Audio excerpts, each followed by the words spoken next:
Hello friends, आज हम आप लोगों को एक्सरसाइज 4.5 डिटरमिनेंट का पढ़ाने जा रहे हैं और इसको आप ध्यान से पढ़िए।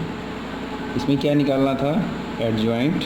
अच्छा, पिछले वीडियो में हमने एडजॉइंट निकालना बताया और ए इनवर्स ज्ञात करना बताया कि इनवर्स ऑफ मैट्रिक्स किस तरीके से फाइंड आउट कर सकते हैं with the help of adjoint.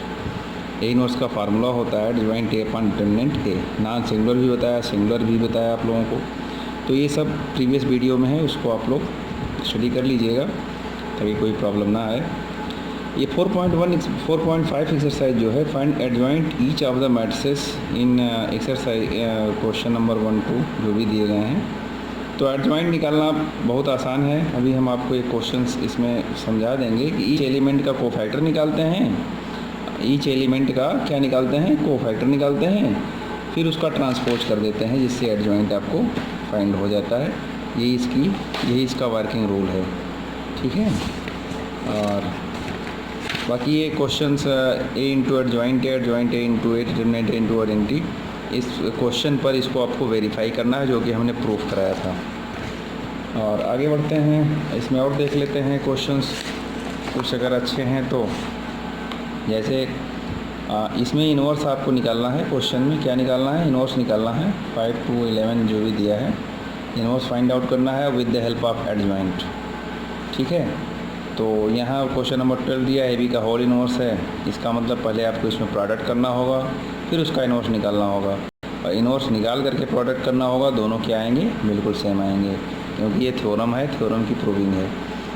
इसी तरीके से अब क्वेश्चन नंबर 13 आप देखिए। अच्छा, 14 क्या है? ये तो पूरा मैट्रिक्स वाला है। जैसे आपने ए स्क्वायर निकाल लिया, ए इंटू ए कर लिया, फिर ए का ए में मल्टीप्लाई, स्मॉल ए का मैट्रिक्स ए मल्टीप्लाई कर देंगे, फिर स्मॉल बी का आई से मल्टीप्लाई कर देंगे, I2 मतलब 1001 से, देन इक्वल टू 0 करके इक्वेट करेंगे। तो निश्चित पहले ऐड करेंगे फिर इक्वेट करेंगे 0 से, 0 मैट्रिक्स से इक्वेट करेंगे तो आपको ए और बी का वैल्यू फाइंड आउट हो जाएगा।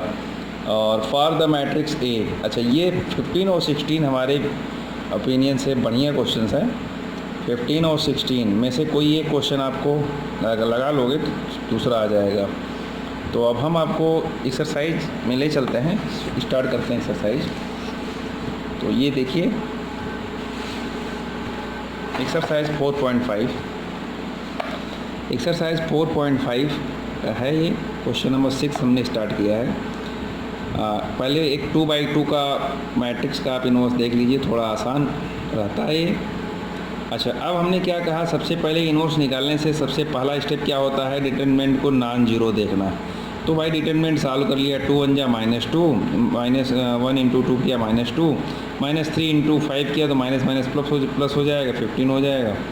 तो ये 13 आ गया। 13 का मतलब है ये नॉन जीरो हो गया।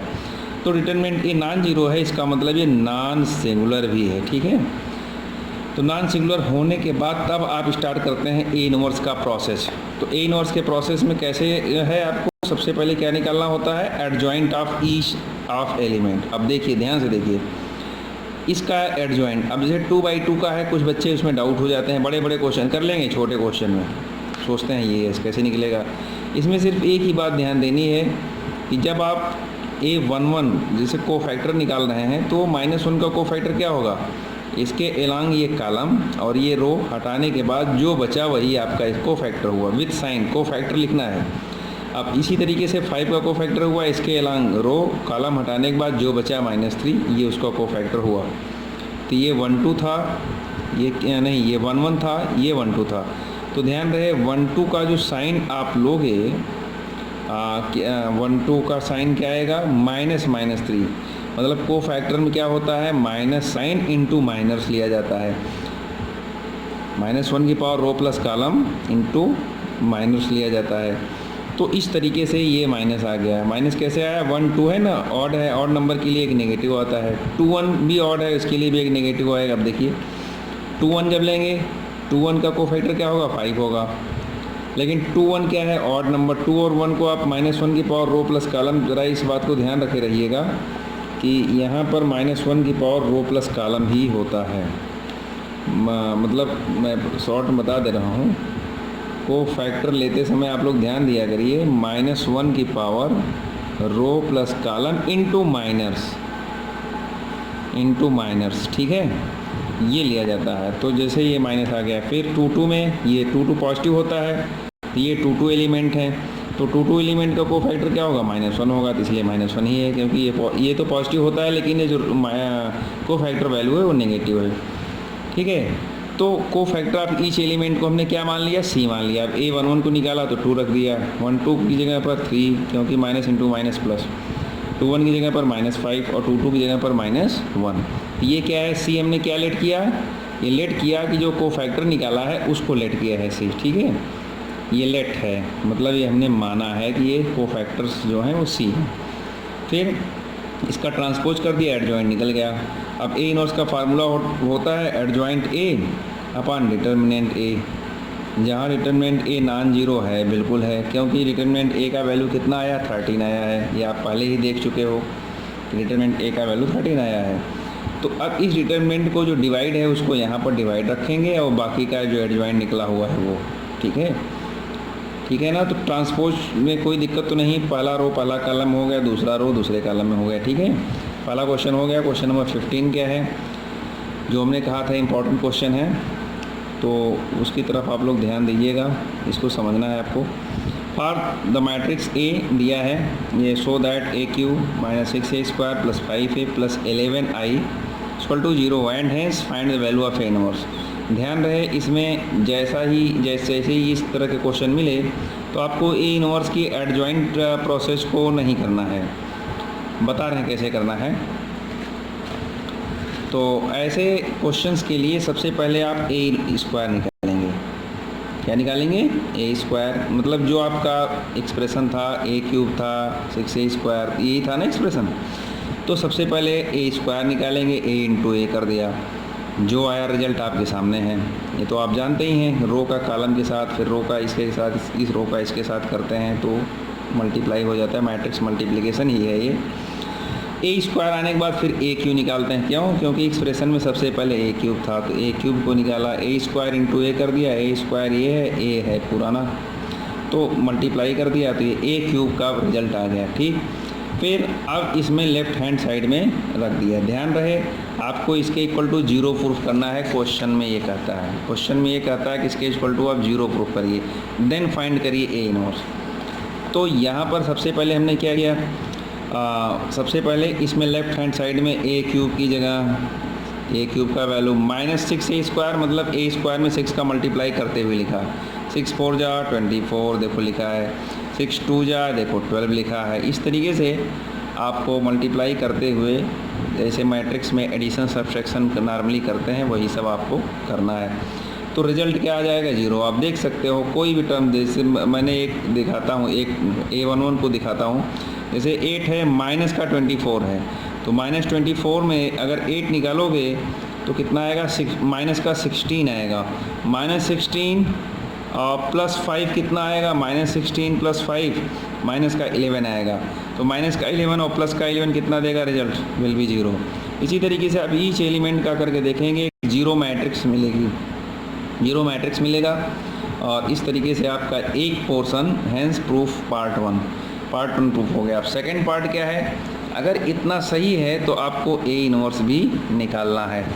तो A इनवर्स निकालने के लिए फिर यही तो आपको समझना है कि ये जो आइडेंटिकल पार्ट है उसको एक साइड में ट्रांसफ़र कर लीजिए अकॉर्डिंग टू साइन, जैसे प्लस है तो हमने इसको इधर ही रखा, बाकी टर्म को उधर ट्रांसफ़र कर दिया, ठीक। 11I ये बचा इधर, आइडेंटिटी मैट्रिक्स है ये। AQ का वैल्यू माइनस में है, 6A² - 5A है। फिर क्या करना है, pre multiplying through by A inverse, throughout A inverse, मतलब A इनवर्स का दोनों पक्षों में प्री मल्टीप्लाई कर दे रहा हूँ। तो A इनवर्स 11I, सब में A इनवर्स का मल्टीप्लाई कर दिया। प्री मल्टीप्लाई करना है तो चाहे तो थोड़ा सा आपको यहाँ पर समझना होगा, ये हमने पोस्ट मल्टीप्लाई कर दिया है, तो यहाँ पर आपको A इनवर्स लगाना चाहिए ऐसे, -A इनवर्स × AQ, फिर 6A inverse × A² - 5A inverse × इसी को प्री मल्टीप्लाई करते हैं, मतलब लेफ़्ट में मल्टीप्लाई हो, ठीक है। तो ध्यान रहे इस बात का। तो A इनवर्स, अच्छा 11I आइडेंटिटी में मल्टीप्लाई होगा तो 11 ही आएगा, -A²। अच्छा, अब जब आप जानते हो कि A इनवर्स का A से मल्टीप्लाई होता है तो रिजल्ट क्या होता है, आइडेंटिटी। अब आप यहाँ समझिए, जैसे ए क्यूब है, इस चीज़ को आप यहाँ समझ लेना चाहिए।